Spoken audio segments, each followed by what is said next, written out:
देखिए अमन जी, पहली बात तो जितने एग्जिट पोल दिखा रहे हैं, एग्जिट पोल में बीजेपी की सरकार बन रही है। एग्जिट पोल बीजेपी को मुबारक। और जो सही मायने में एक्चुअल में हमारी सरकार बन रही है, क्योंकि हर बार एग्जिट पोल जितने भी होते हैं ना, ये आम आदमी पार्टी को कम मांगते हैं। और क्यों एग्जिट पोल किस तरीके से बनते हैं आपने देखा, आपने देखा नहीं तब आप सहर्ष स्वीकार कर रहे थे शानदार एग्जिट पोल। मैं कह रहा हूं किसी एग्जिट पोल ने ये नहीं दिखाया था कि 70 में से 67 सीटें आ रही है। किसी एग्जिट पोल ने ये नहीं दिखाया था कि 70 में आपकी से सरकार बनाई थी ना, किसी ने नहीं दिखाया। 2020 में आम आदमी पार्टी की सरकार बनाई थी ना, 67 ने, बस 60 से ज्यादा नहीं दिखाई थी। तब आप कह रहे थे बढ़िया बढ़िया एग्जिट पोल। अच्छा अमन मैं कह रहा हूं किसी एग्जिट पोल ने 70 में से 62 नहीं दिखाई, किसी ने 70 में से 67 नहीं दिखाई। लेकिन जब वोट खुले, जब काउंटिंग हुई, तो तब 70 में से 67, 70 में से 62 बनी। अब मैं फिर आपको कह रहा हूं कि मैं इसलिए आपको विश्वास के साथ कह रहा हूं, हम घर घर गए, हम गली गली गए, हम मोहल्ले मोहल्ले गए।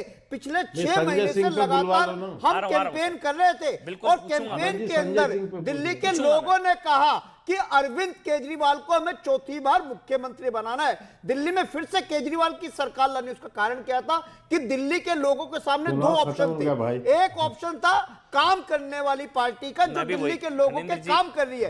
दूसरी पार्टी वो थी जो गाली गलौज कर रही थी, जो गुंडागर्दी कर रही थी। गाली गलौज और गुंडागर्दी वाली पार्टी को दिल्ली के लोगों ने हरा दिया। चुनाव प्रचार